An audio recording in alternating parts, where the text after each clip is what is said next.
Hello, everyone, and welcome back. Today, I will wrap up chapter 15 on mental illness. Last day, we made it up to anxiety disorders, and I'm going to continue that topic with panic disorder. Panic attacks are episodes of extreme anxiety, and that anxiety, it's a sympathetic nervous system response, right? It's your fight or flight response. It's your heart racing, it's your breathing getting faster, it's that sense of impending doom. So it's an extreme sympathetic nervous system response, and it is a compelling experience. I don't know if you've ever had a panic attack before. If you haven't had a panic attack before, you might think, oh, that's just anxiety. But if you've had one, then you know that they are terrifying, right? The impending doom feels like a very real kind of doom. It might feel like you're going to die. It might feel like you're going to have a heart attack. It might feel like you can't breathe, or when you are breathing, you're not getting enough oxygen. Panic attacks are very scary to experience. And people will even, go to the hospital, go to emergency, call 911, thinking that they have a heart problem, and it's a panic attack. So when I say it's just a panic attack, that means, physiologically, it's not an emergency. You're going to live. You're going to be fine. But psychologically, it's freaky. If somebody goes out to the grocery store and they have a panic attack, they can pretty easily learn to fear the space that they had the panic attack in through association. Someone has their microphone on. And I had this happen to me once before when I suddenly stopped the ADHD medication without titrating off. I don't know if it was a panic attack or a seizure. It happened in the United States, and I couldn't afford to find out. It happened in the grocery store, and I remember going back to the grocery store after that was quite scary. Like going through the aisles, I was like, oh, kind of felt like they were closing in on me. Imagine if that happens kind of everywhere. You can have a panic attack at work, you have a panic attack on the street. And so you start fearing all of these places and just staying home all the time.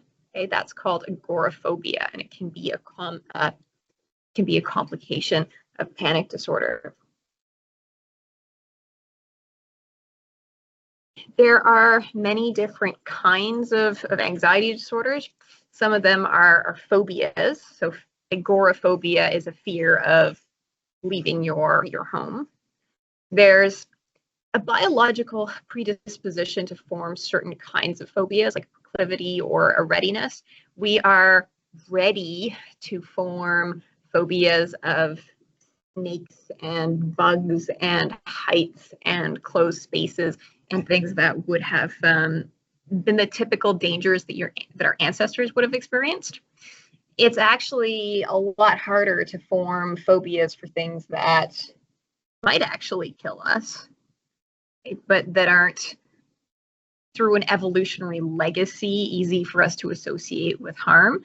So, junk food probably causes many deaths, but you don't meet people with junk food phobias. Cars cause many deaths. There's not many car phobias. I suppose it's possible, but they're typically for things that are of historical significance to our species. Right, the sun is very, very bright, shiny in my eyes, so move around. Ooh, wow, that just keeps getting worse. Let's bring out all the dust on my laptop screen.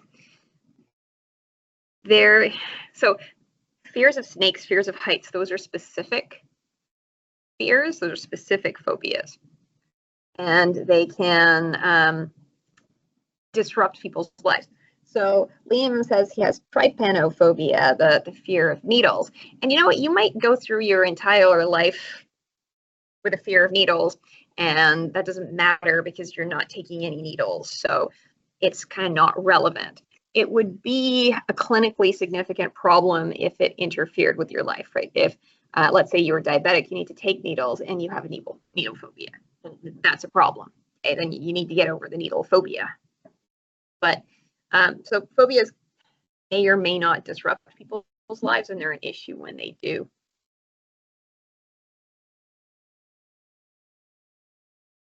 Now, imagine if somebody has a deeply, deeply anxiety-provoking experience.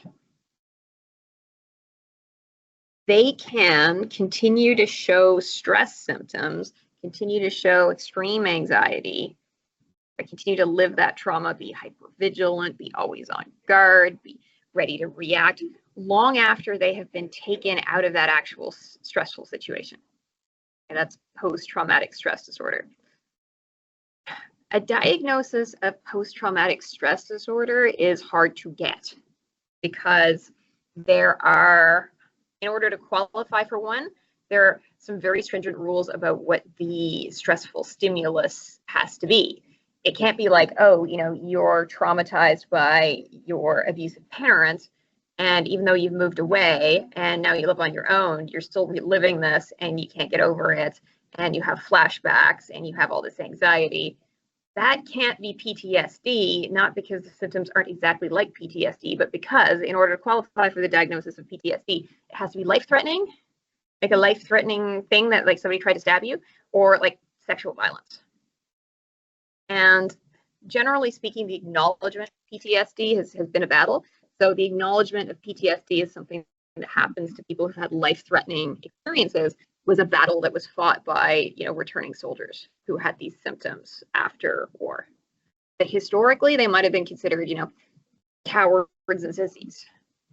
And there was a battle for them to have their psychiatric condition recognized.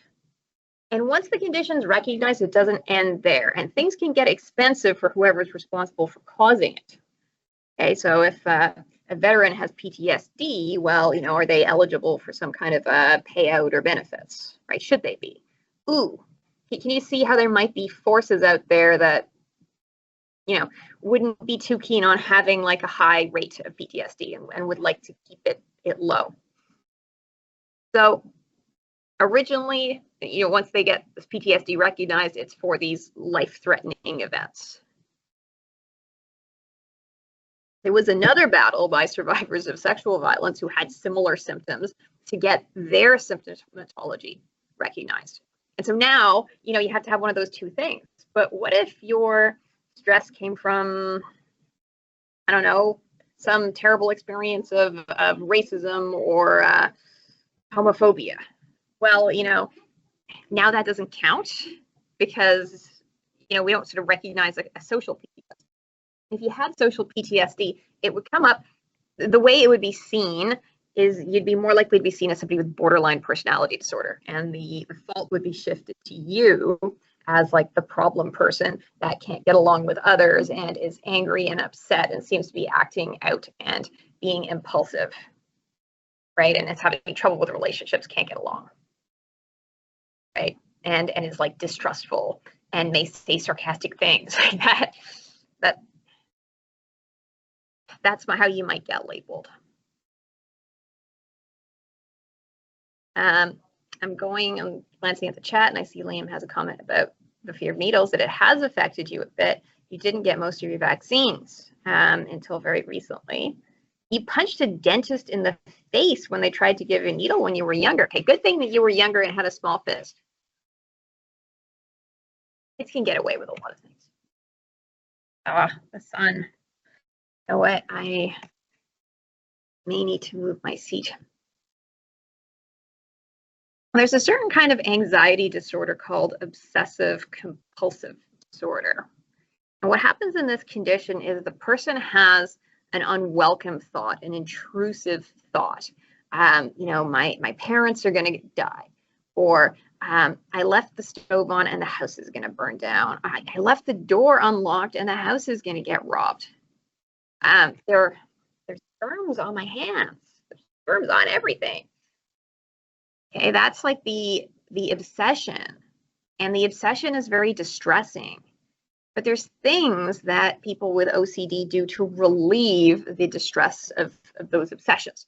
So one thing they might do is do some ritual in their head. I don't know, count backwards by 9s, fold something in a very particular way. when they do that thing, it makes them feel better. And learning theory would say that if you're kind of rewarded for doing something, then you do it again. So it is rewarding to do that compulsion, that compulsive behavior, going back, doing the ritual, going back to check the door, because it relieves the anxiety. It's negatively reinforcing. It takes away the bad thing that's the anxiety. Okay, and now those obsessions are now the compulsions are going to increase through negative reinforcement, through the removal of the anxiety. And now you're going to have somebody that is going back and forth to check the door all day long. They're going to be washing their hands so many times that the skin is coming off. They're spending all day doing strange mental rituals.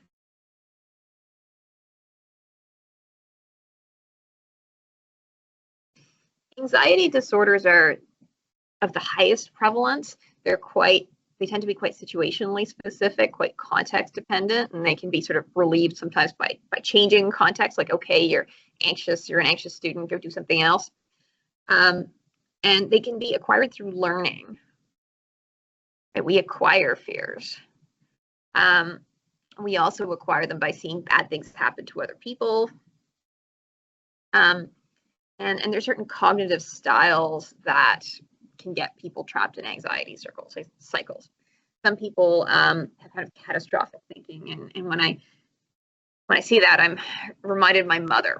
She's if some trivial thing happens, it'll be like, it's awful, right? It's terrible, it's horrible.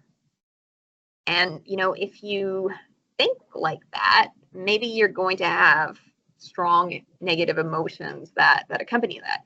And maybe something you could do is change your thinking to be kind of more reasonable. The other day, she was telling me that grape tomatoes are the most awful things. Life is good if the most awful thing is a grape tomato.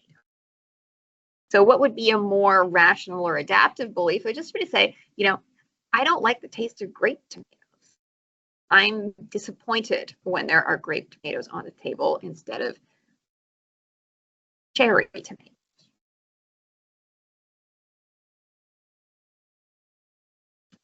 Now, when you're feeling anxious, you're living a sympathetic nervous system response, right? That response where your heart rate quickens, your eyes dilate, you breathe faster, etc.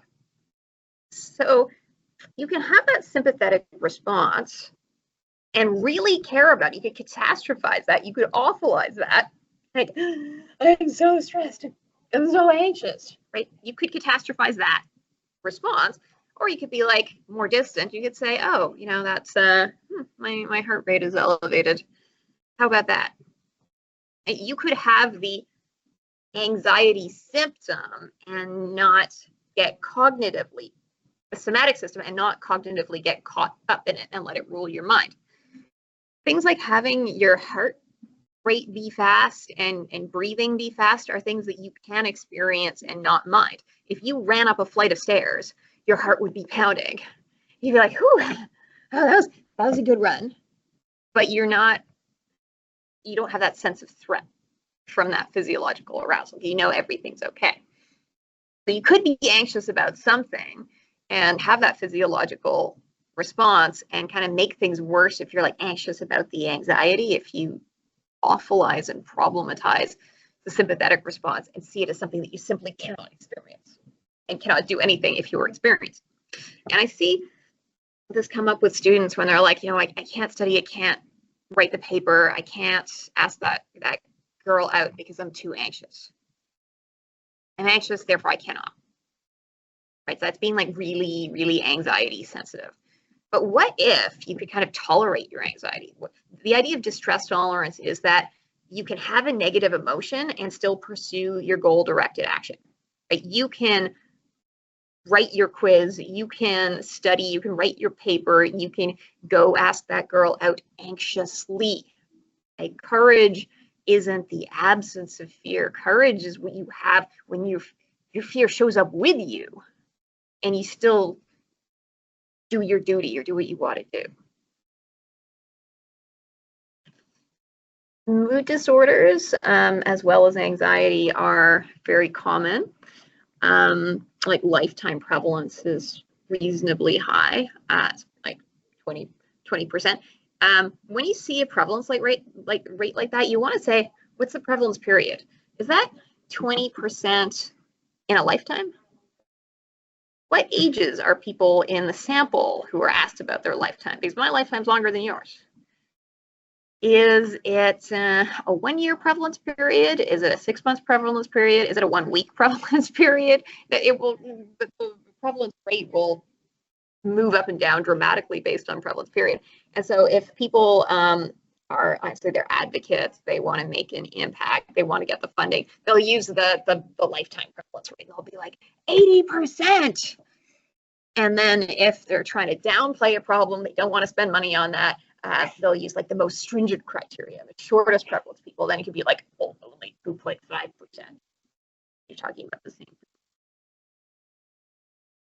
In a major depressive episode, people have, a loss. They have this very low mood, so very sad, and they have anhedonia. They're not interested in the things that they normally should be interested in. Mood and anxiety disorders, sort of neurotic traits in general, are in higher prevalence in females. And actually, estradiol, is a hormone that's associated with moodiness, to be based on sex.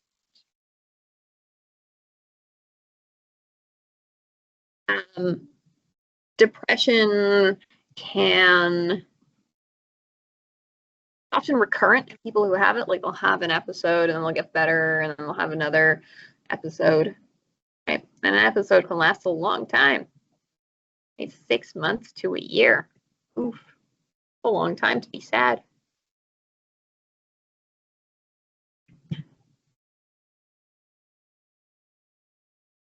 Now, your textbook provides you with several different mood disorders. Major depressive disorder is when you'd have these like really low lows. In bipolar disorder, the depression alternates with manic episodes, or like the opposite of depression, when the person feels amazing and they can do anything. And if they could jump off this roof, they would fly. People can be very creative, actually, in those periods, or their thoughts are racing. They can type documents a mile a minute. They can do amazing things, and they can also do dangerous things, like being reckless. Then so the DSM doesn't take a dimensional view, it takes a categorical view. So either you have, MDD or you don't. Either have you bipolar disorder or you don't. But what if you were like bipolar-ish, right? What if you had the lows and you had highs, but they weren't like true manic episodes, right? But there's, let's say, an obvious improvement from baseline and it's a different state, but it's not like true mania. That's called hypomania, and there's a different box for that condition, and it's bipolar 2. The bipolar 2 you can think of as like mild bipolar disorder, but the DSM is categorical, so we need a new box. And there's one disorder that's even milder yet than that, and that's bipolar 3 or cyclothymia. And people with cyclothymia will have ups and downs that are more exaggerated than a kind of normal person would have.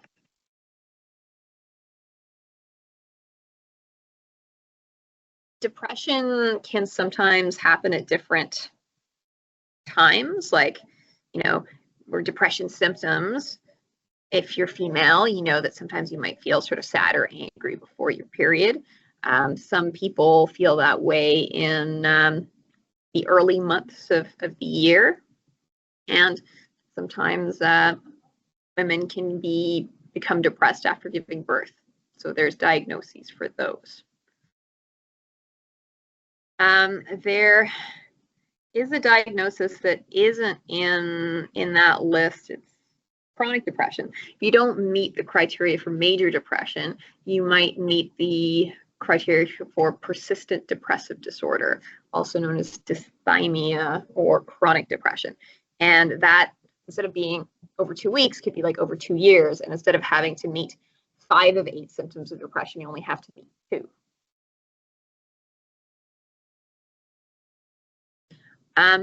If somebody's depressed, there's probably not just one cause, and so there might not be one fix. Maybe they're thinking negative thoughts, like they have damning thoughts of themselves and the others and the world, and everything is hopeless. There could be a cognitive angle to it. There can be a social angle to it. If people are chronically rejected, they can be sad over that. There's a biological angle. We know that there's some role of neurotransmitters in depression. Obviously, there would be, particularly serotonin and noradrenaline. Noradrenaline is your fight or flight hormone. And so I think it's a hormone and a neurotransmitter or both. Anyway, noradrenaline is part of that fight or flight system. And you can see how somebody who's depressed doesn't have much of that going on because like all the fight's been sucked out of them. Sometimes we can frame grief as depression. People can have these feelings after losing a loved one. And you might wonder, should that be pathologized as a mental illness or is that normal? Is that grief?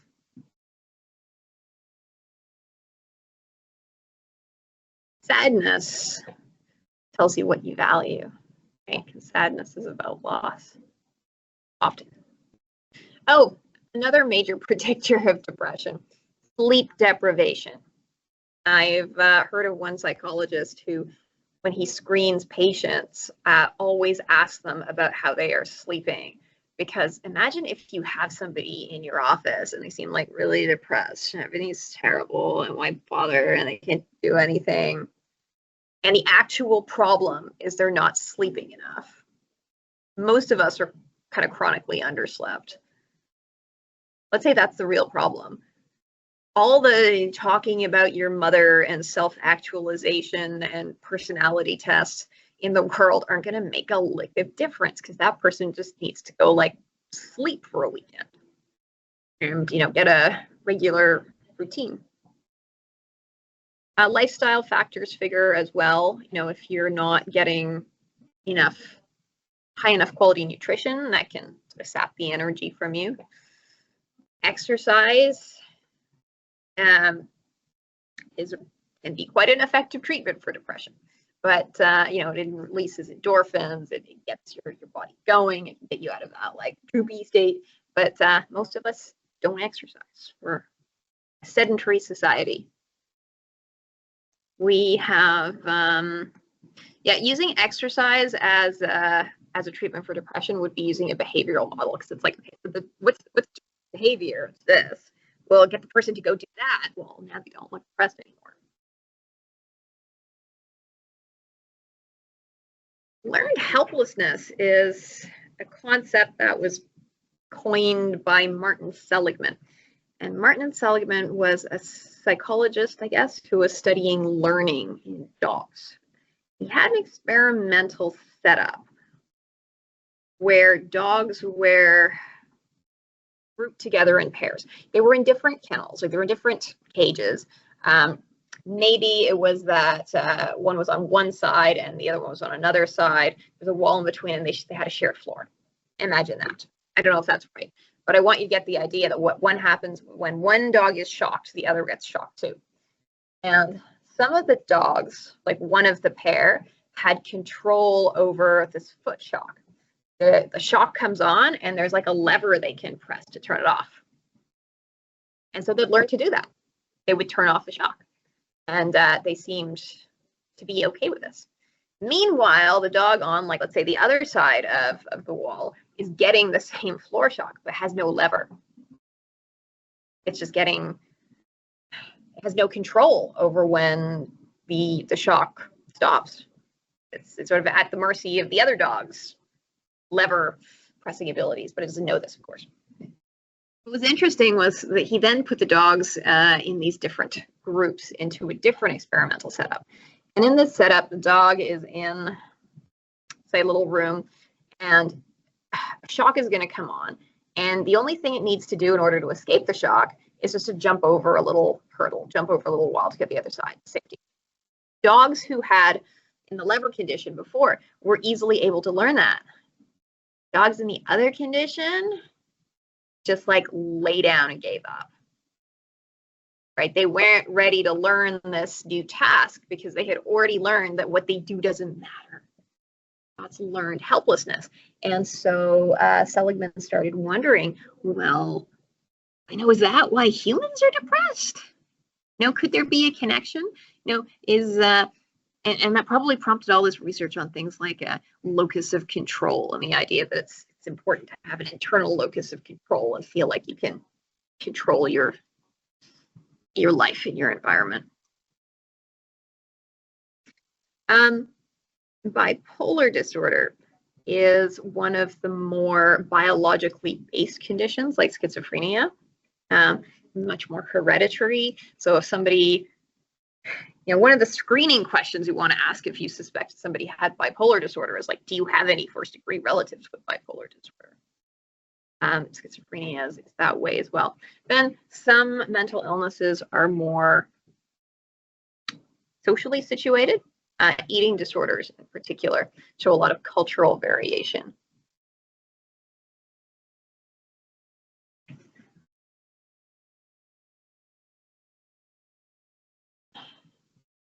People who have depression and bipolar disorder are at higher risk of suicide, and it is markedly higher for folks with bipolar disorder. Suicides do not, when they happen because of sadness, are often sort of associated with the belief that the person is a burden on others, right? A sense of hopelessness. However, suicides can also be, they're not always associated with sadness, right? They can also be impulsive. And there's been times throughout history where people have killed themselves, essentially committed suicide without being themselves mentally ill. Probably think of examples. Was Japanese samurai, if they shamed themselves or sufficiently displeased their master, they like cut their belly open. It was called seppuku. So there's sort of honor suicides. In India, at a certain time in certain places or parts of India, Hindu women would climb on the pyre of their dead husband and be burned with him. But they didn't really see themselves as destroying themselves. They would have seen what's on the other side as better, right? Like they're going to go to the afterlife with their husband. And if they stay here as a sort of widow, that could be very made unpleasant for them in their community. And maybe, people who commit suicide also have this idea. Well, they probably do, that what they're doing is better, that they're going to a better place, that this is somehow solving a problem.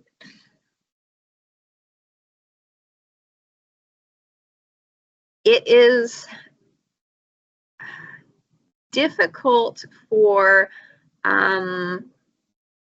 researchers to predict suicide. Suicidal ideation, thinking about suicide, is pretty common. Suicide attempts are less common, but a previous attempt is the best predictor of a completed suicide. That said, there's kind of like 8 attempts for every 1 suicide. Crisis intervention is important because suicidality tends to have be time restricted, like people feel like that for a short period of time, and it's possible to get them out of that state. You don't want them to do anything irreversible while they're in that state. Even if a person does not succeed in killing themselves, they can do a lot of damage, right? They can end up with serious disabilities as a consequence. Let's say if starvation of oxygen to the brain, or damaging organs through poisoning. There's many demographic features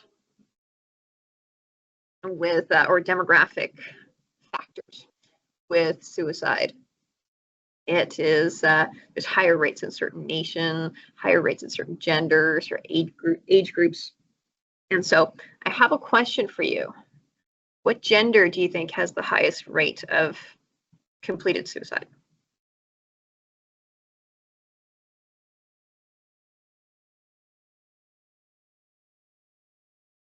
What gender? Yeah, that's male. What gender has a higher rate of attempted suicide?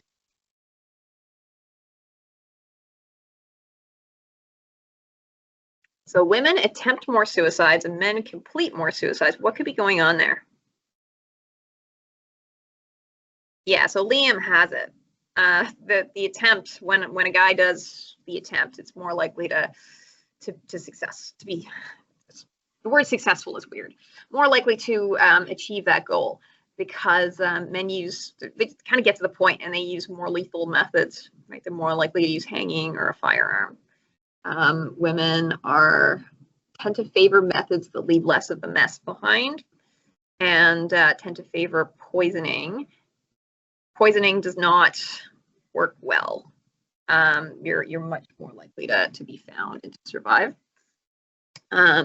Women also tend to talk about it more, right? And the more you talk about it, the more you confide in others, the more likely you are to get help. And women are, generally speaking, more help-seeking, more likely to go to a doctor when they're sick. But a guy is more likely to make this decision on his own and then, make a plan and carry through on it and get the job done, which is unfortunate.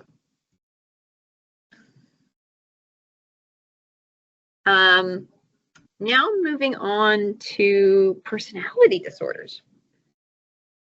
Personality disorders overlap with mental illnesses.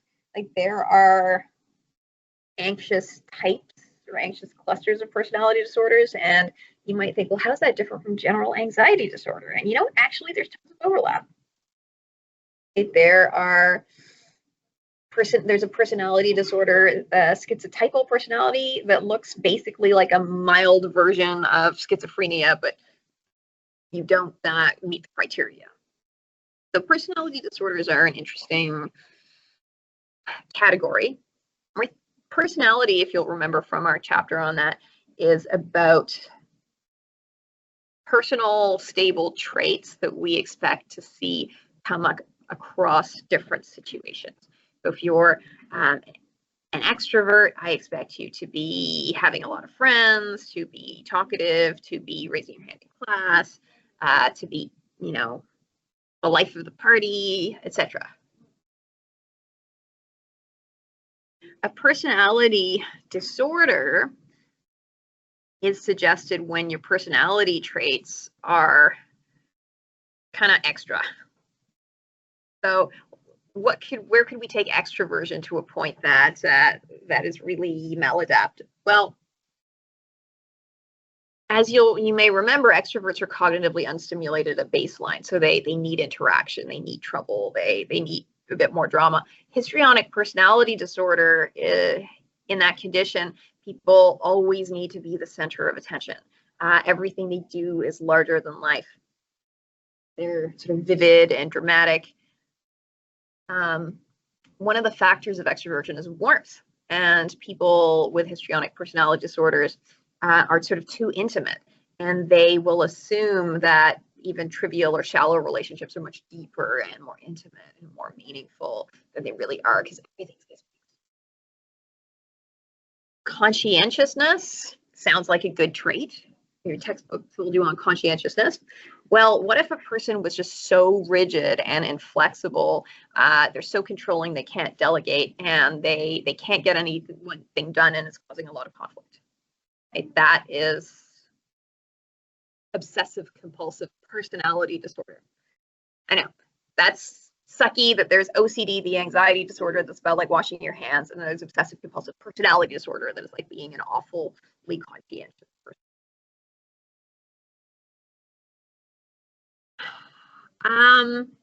I have many misgivings about borderline personality disorder. I have a former friend who looks like she meets the criteria for this, and it was really like impossible to have a relationship with her. And she actually still kind of stalks me and sends emails to university administration about how I'm a terrible person. But I remember when I was in the relationship with her, like sometimes I was on a pedestal. I was like best person. She loved me. Everything I did was great, right, on the pedestal. And then other times, like a flip would switch. And it was probably because I said or did something that triggered her anxiety or her fear of insecurity or fear of rejection. And maybe she goes into the self-protective mood that's also aggressive. And then I was in the garbage, and she treated me like crap. And there was all kinds of accusations. And demonization, and being in a relationship with her was exhausting. And at one point I did something so trivial happened. She had a job interview and she was afraid of the rejection, right? She was afraid of not getting the job. And so I tried to give her some like generic career type advice. It's like, see, this is an opportunity. And I guess it didn't go well. And she assumed that the next place she went in her mind was that I had tried to undermine this terrible person. And I'd sort of had enough by the dramatic thing, like never talk to me again, and deleted me from social media and sent me a bunch of nasty emails. I was like, okay, fine. So I didn't respond, but obviously she didn't want to end the relationship. She just wanted lots of drama, and she's been coming after me ever since then, and that was 8 years ago. Yeah, so you've had friendships like that. Maybe you have like exes like that too. Borderline personality disorder is much more common in females and feminine presenting people. So, different models of what's going on here. And I'm of two minds. Like I remember my friend Ina, and I was like, oof, BPD. When I called the police on her to report harassment, they're like, yeah, there's some borderline thing going on here. Anyway, obviously an issue, she can't hold down a job because it'd be constant drama all the time, lots of family conflict. So I see there's some issue with emotion regulation. But what is this caused by? When you look at the etiology of BPD, a common thing that emerges is basically abusive child rearing environments. Okay, so like early emotional abuse. It's really important for our development that we have caregivers who are consistent, who are nurturing, who we can trust. But what if you don't learn that those people are going to reliably meet your needs? What if it's not safe to express your needs? What if you express your need and you're punished for it? Can you see how that would like develop a kind of frantic pattern? So maybe BPD is a stress response. Right? Maybe it's an attachment issue. Maybe it's about trust. Here's my sort of experience with BPD that turned on all my critical thinking lights. As you guys know, because I've mentioned it before, I have a very nasty human rights case at St. Mary's University, where I was, they tried to get rid of me as a graduate student. I was told that my disability could be accommodated, and when I kind of blew the whistle on discrimination, it did not go well for me, right? Like there was a concerted effort to accuse me of things to remove me from the program. It was bad. Anyway, it was so stressful for me at one point because I was always watching my back. I never knew when I was going to be accused of something, and like the two of them get together, agree with each other, and they get their third friend to back them up, 3 against 1. It was so bad that I knew where all the security cameras were here, and I was staying under the security cameras so that I could put an access to information request to get the footage if somebody accused me of something. It was, my stress was so high. And I remember having all these stress symptoms, like I was having panic attacks. I couldn't eat well. I couldn't sleep well. I was drinking wine to unwind, and I was thinking, no, this is not good. I need help. And I went to the doctor here at the Student Health Center. And I just needed help managing the stress. And I ultimately got, I think, a prescription for clonazepam that was helpful. But one thing I will never forget is the doctor saying, okay, there's just a couple of forms I want to give you. And I saw this form. Didn't have the title, but I knew exactly what it was because of, I've seen this stuff before. He gave me a screening tool for BPD. If you are in an abusive relationship, and if that abuse is systemic and there's nowhere to report it and you're falling through cracks in all the systems, like if you are kind of living with, say, systemic discrimination, if people actually are out to get you, well, do you think there could be a lot of arguments Could you just like impulsively do something sometimes to relieve the pressure? Could you be in a bad mood a lot of the time? Could you feel angry? And in fact, could you act in an angry manner? Oh no. It's very threatening when people with lower social status act out with anger. It's seen as inappropriate. Right? Could you have said something sarcastic? How dare you? Right? Could you have felt distrustful of other people? If I were being honest, I would have been like, yes, I feel very distrustful right now, and I'm pretty angry, and I can say some things, but I've had some really bad news about this in here. Sometimes people who are very stressed deal with it through dissociation, depersonalization, right? Dissociation and depersonalization are stress responses. And maybe it's so stressful that you feel like you don't even know who you are or what you were doing. Like I've often questioned myself, like, who am I, right? Am I a sort of functionally expelled graduate student or a professor? What the hell is going on in this Kafkaesque place? Did I have fear of abandonment, like by my supervisor? If he found things out, would he still work with me? For sure I did. And so when I saw that, I knew that if I answered it honestly, I would just be like, it's borderline and discredited. It's a very, very discrediting diagnosis. So I saw this and I just said yes to 2 things because you need 8 in order to be screened positive for BP. So watch out for that form if you're at a doctor's office. There are some people who do great harm to others in their lives. And as you know, there's a sort of level of social construction with mental illnesses. And sometimes we see them as a terrible psychopath and a serial killer. And depending on the context, we might, they're a war hero. If they are a rich and powerful person, it's just kind of normalized. Like there's a lot of world leaders are responsible for the deaths of many people. Maybe they signed some order that I don't know, they're going to take out someone. I'm sure the, CIA or whatever, people get killed, right? But you don't see the government officials behind that as psychopaths. Corporations make decisions that affect people's lives tremendously. They, lay people off, they exploit people, people die in factories that are unsafe. But you never sort of think of the CEO of Apple or whatever as a psychopath, even though there was a situation in China where employees at a factory that was making Apple phones were so poorly treated. Their working conditions were so poor that they stood on the roof of the building and threatened to jump off the roof. Well, do you see Steve Jobs as a psychopath? No, he's just the business of making money, right? So when we sort of put the psychopath label on someone, it's kind of because everyone disapproves. Like Jeffrey Dahmer really shouldn't have been doing that to people. Ted Bundy, it's kind of a universal no. But there's many situations in which there's cruelty and killing, and that is not pathology. And when that happens, there's often sort of power relationships, right? Ted Bundy is one guy who doesn't have power, but Vladimir Putin's killed a lot more people than Ted Bundy, but we don't see him as mentally ill. He's just a world leader. Even if we don't like him and we think what he's doing in Ukraine is wrong, he's still not seen as having a mental illness. There's a personality disorder that sounds kind of psychopathic. That's antisocial personality disorder. Antisocial in this sense doesn't mean introverted. It doesn't mean I don't want to socialize. It's I want to hurt people.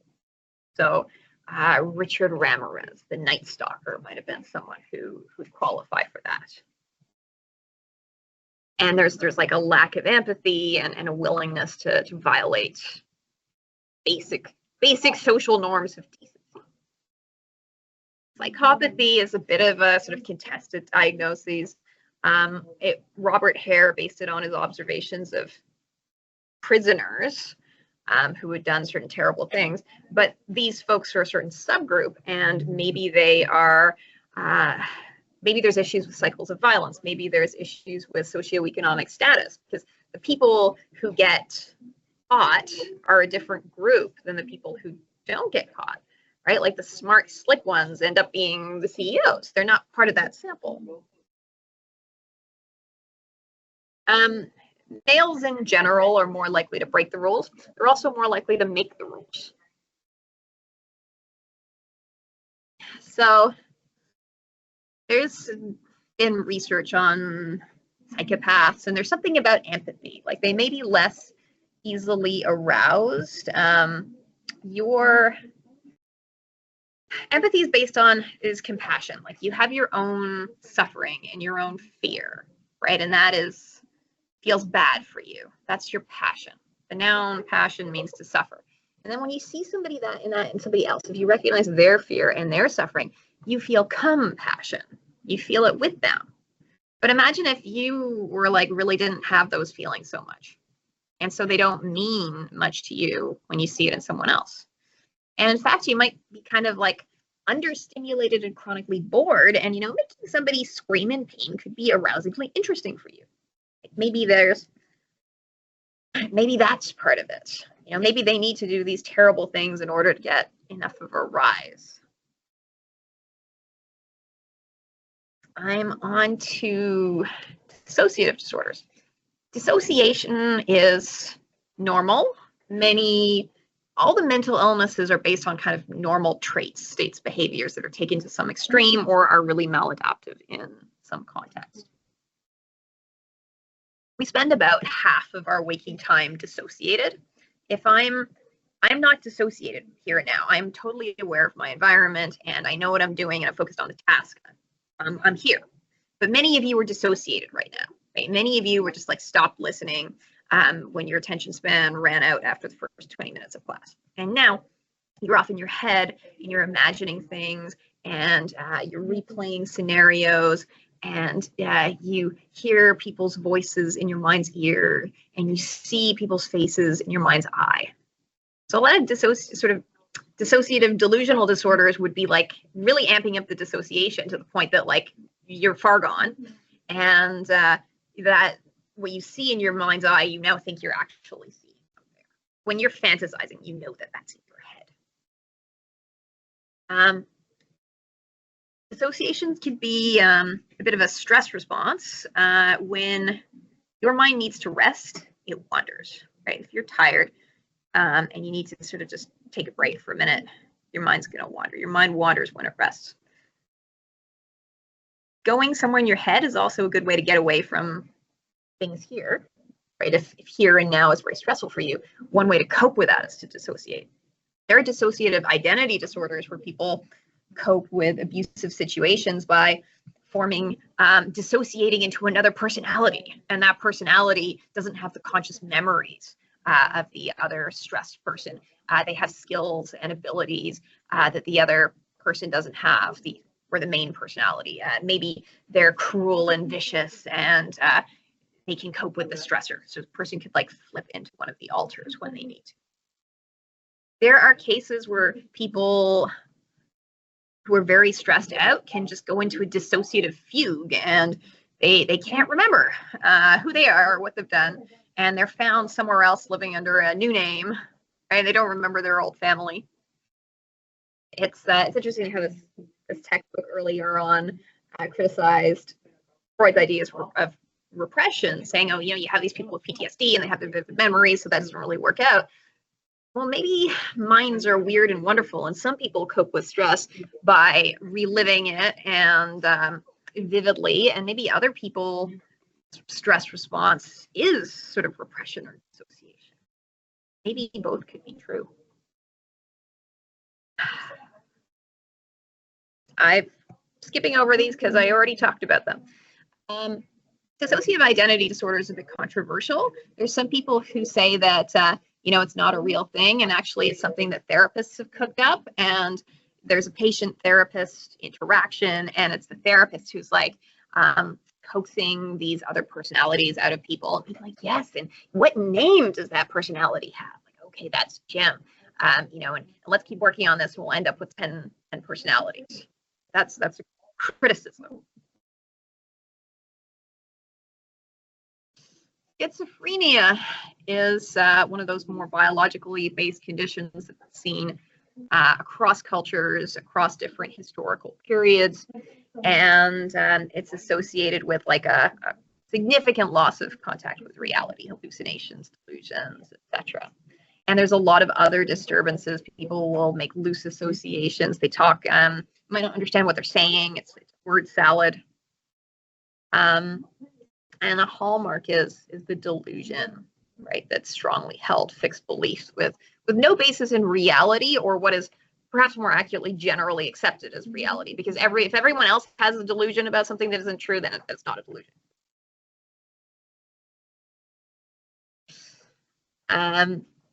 So these delusions, hallucinations, are called psychotic symptoms.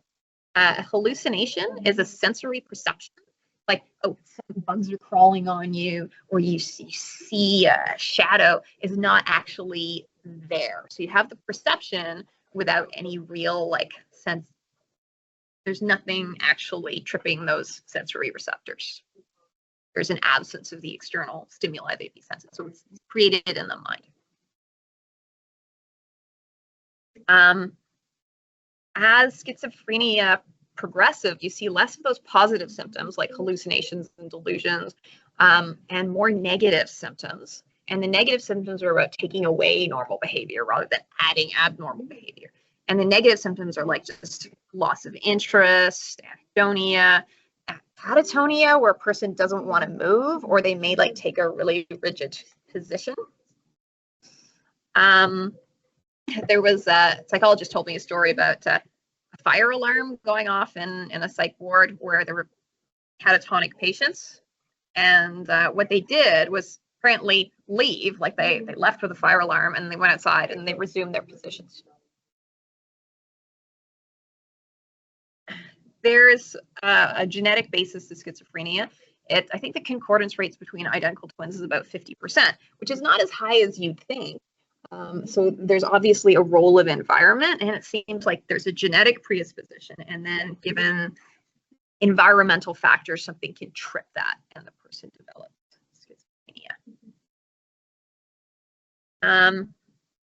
When somebody's trying to recover, something that's really important is having strong social support from a family, whatever social support means. In some families, it means being critical, then criticism works. In some families, it means being sort of kind, then kindness works. Whatever way people in communities express authentic support for a person and caring helps people with recovery. The biological bases of schizophrenia have been explored. There's brain differences. There's involvement of a lot of different neurotransmitter systems, and a key one is dopamine abnormality. There's an interesting overlap between schizophrenia and conditions like autism and ADHD. They're obviously different, but there's some overlap and comorbidity, and those are all kind of dopaminergic conditions. And in autism and ADHD, people have these interest-based nervous systems. They get a dopamine doing what they're interested in. And cocaine is a dopamine agonist, and people who take cocaine get these kind of schizophrenic-like symptoms. They might feel grandiose, they might feel they might be very afraid, they have delusions of persecution. They might sort of feel euphoria, a lot of, they can have hallucinations and delusions. It can look kind of schizophrenic-ish. So it's also based on dopamine, and antipsychotic medications manage the dopamine issue to some extent. But dopamine is not the full story of schizophrenia, or obviously with autism or ADHD. I've already talked about the diathesis stress model. There's an underlying genetic vulnerability, and then you need some environmental factors in order to trip that. So that's the stress diathesis model. I thought it was also interesting that the early warning signs of schizophrenia vulnerability look basically like autism. Right? There's a seeming lack of emotion, differences in eye contact, and apparent social difficulties, social withdrawal. I thought that suggested an overlap between conditions. Autism spectrum disorders and ADHD, I think, are not very well covered in your text. It barely describes them. When I was reading your textbook, and it said that it's marked by severe deficits in language, social bonding, and imagination, often accompanied by mental retardation. that doesn't look or sound like me, right? I have autism, but they're not telling you that there's different levels and that people with autism can be highly verbal, they can have an average or an above average IQ. The diagnosis of autism involves other things, right? It's not just deficits in like social or communication behaviors. It's also like special interests. There's a liking for routine and in order, and people get upset if the routine changes. They have their special interests, something they're very passionate about. That's something you see in ADHD as well. About 80% of people with autism have intellectual disabilities, but there are, in level 1 autism, you don't see that. There's if you're interested if you're on the spectrum, I recommend that you take the ASPE quiz. Go look that up. And if you get a score of, I think it's over 30, you might be on the spectrum.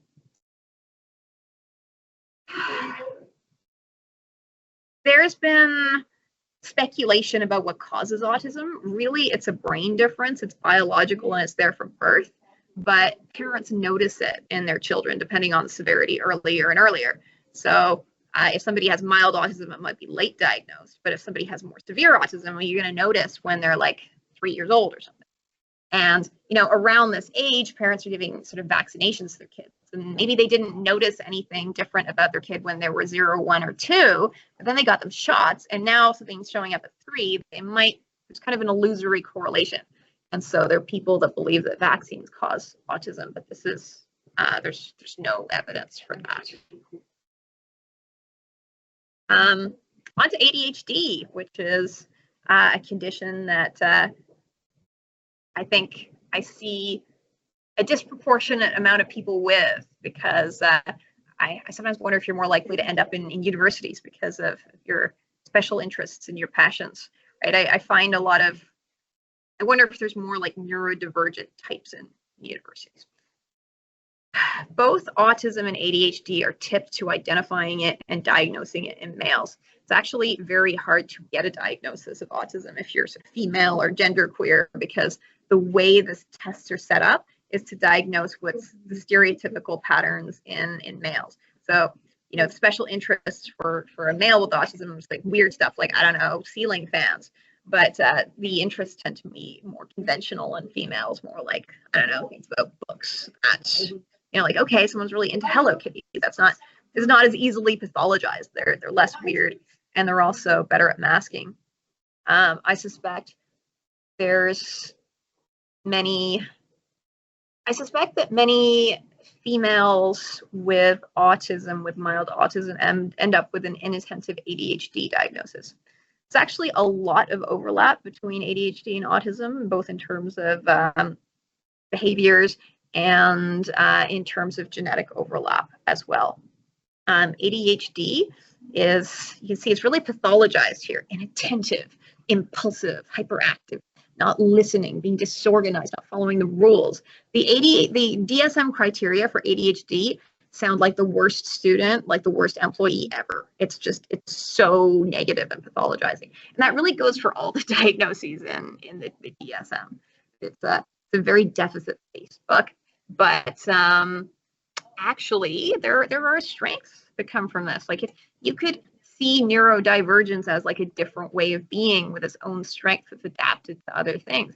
People with ADHD can hyper focus on things that they're interested in a way that's remarkable. They can do that thing for a very long time. They can be very focused and in a flow state and get it done. So like, people with ADHD have these like kind of performance gaps or spikes, like a spiky profile, where maybe they're bad at the thing that you're trying to make them do, that they don't want to do, that they're not really interested in, but they could excel if somehow you could connect, leverage their motivations and their interests.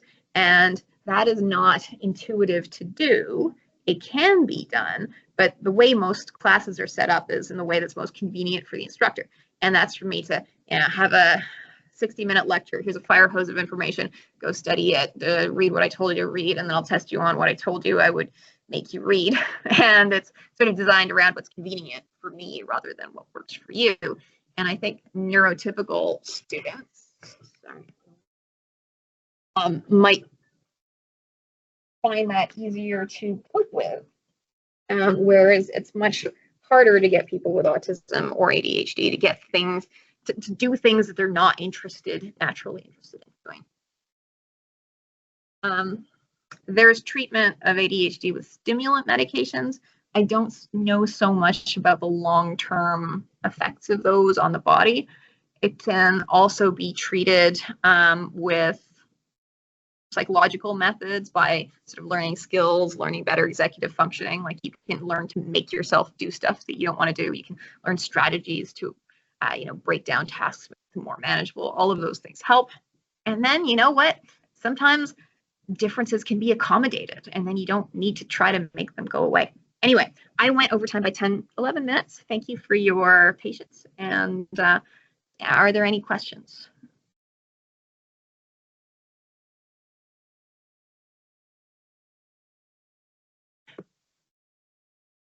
How many questions will be on the final exam? So I have not sat down to start writing the final exam yet, so I don't exactly know. Let's ballpark it as 100-ish.